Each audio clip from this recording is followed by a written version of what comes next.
लाल की नरसिंह भगवान का प्रादुर्भाव हुआ। नरसिंह भगवान का हिरण्यकश्यपु का घमासान युद्ध हुआ और युद्ध करते करते संध्या काल का समय हुआ। नरसिंह भगवान ने हिरण्यकश्यपु को उठाया, दरवाजे की देहली पे जाकर बैठ गए, अपनी जंघाओं पर लिटा लिया। हिरण्यकश्यपु ने कहा तुम मुझे नहीं मार सकते। भगवान ने कहा क्यों?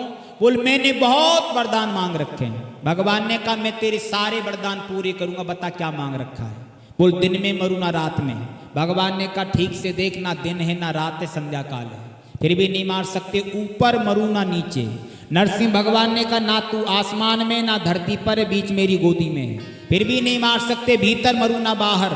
भगवान ने कहा ना भीतर है ना बाहर है, बीच देली पर है, फिर भी नहीं मार सकते। नर से मरू ना पशु से।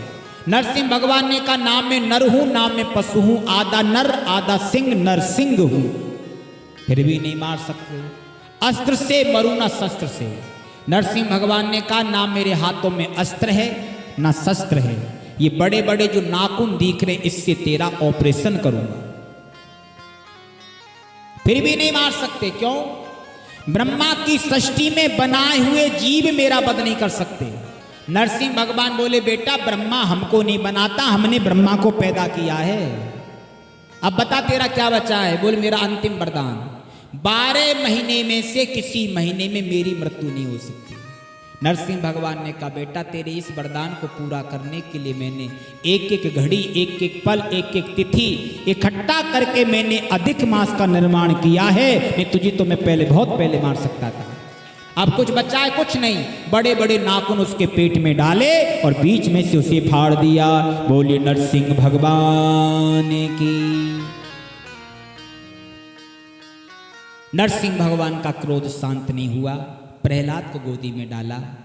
तब नरसिंह भगवान प्रहलाद को जीभ से चाटने लगे, जैसे गाय बछड़े को चाटती है, ऐसे भगवान भक्त को चाट रहे हैं। और नरसिंह भगवान ने कहा बेटा प्रहलाद तेरे दुष्ट पिता ने तुझे बहुत सताया है और मुझे आने में थोड़ा विलंब हो गया, इसलिए बेटा मैं क्षमा चाहता हूँ, मुझे क्षमा कर दे। भक्ति हो तो प्रहलाद जैसी हो कि भगवान भी भक्त से क्षमा मांग रहा है। इसके बाद में गजेंद्र चरित्र की कथा आती है।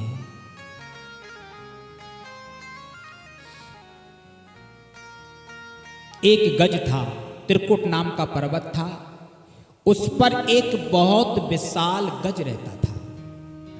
इस गज की 100 पत्नियां थी, लंबा चौड़ा परिवार था इस गज का। और इस अकेले गज के अंदर 50 हाथियों के बराबर का बल था। एक दिन ये गज एक सरोवर में जल पीने के लिए गया। उस सरोवर में रहता था एक ग्रहा मगरमच्छ।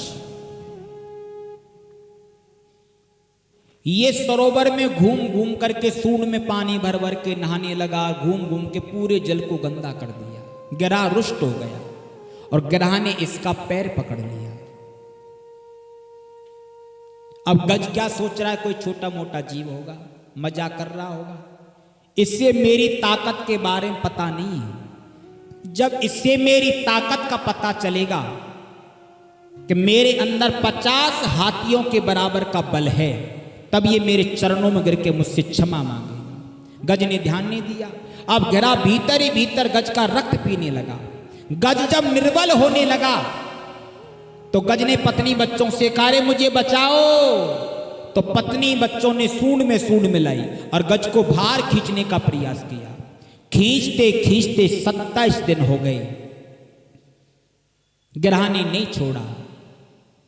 तो सारे पत्नी बच्चे छोड़ करके बाहर चले गए।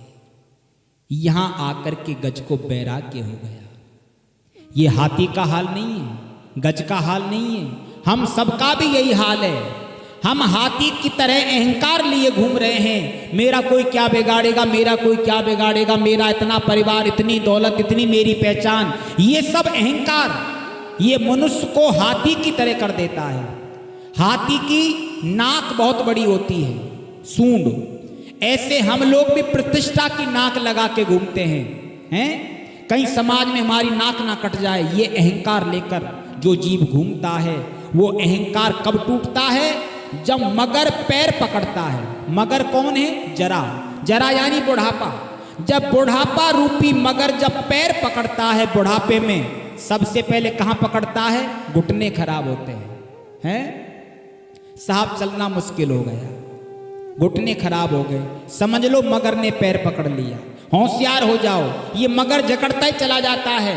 पैर खराब हुए, सुनाई नहीं देता, कान खराब हुए, आंख भी खराब हो गई, हाथ भी कांपने लगे हैं, यही मगर है। इसलिए भगवान कहते हैं अब तो भजन कर ले, लेकिन परिवार के लोग तब तक तो सेवा करते हैं जब तक हाथ पांव काम करते हैं। और जब ये लगता है कि अब ठीक होने वाला नहीं है, पहले तो दिखाते थे, और जब डॉक्टर कह देते हैं कि बुढ़ापे का शरीर है, अब ये ऐसे चलेगा, घर पे ले जा कर के सेवा करो, बस फिर तो पलंग एक कोने में डाल देते हैं, फिर उसके पास कोई बैठना पसंद नहीं करते। कौन गला फाड़े, इनको सुनाई तो देता नहीं, अपनी अपनी गाने में लगे रहते हैं। जिंदगी भर मेहनत की, वही लोग कहते हैं हे भगवान इनको जल्दी से उठा लो, इनको जल्दी से बुला लो, इनकी सेवा कौन करे। इनके चक्कर में कहीं आना जाना भी नहीं होता। जैसे हथनियों ने हाथी का साथ छोड़ दिया, सरोवर में अकेले छोड़कर चले गए, ऐसे ही बुढ़ापे में परिवार हमारा भी साथ छोड़ देता है।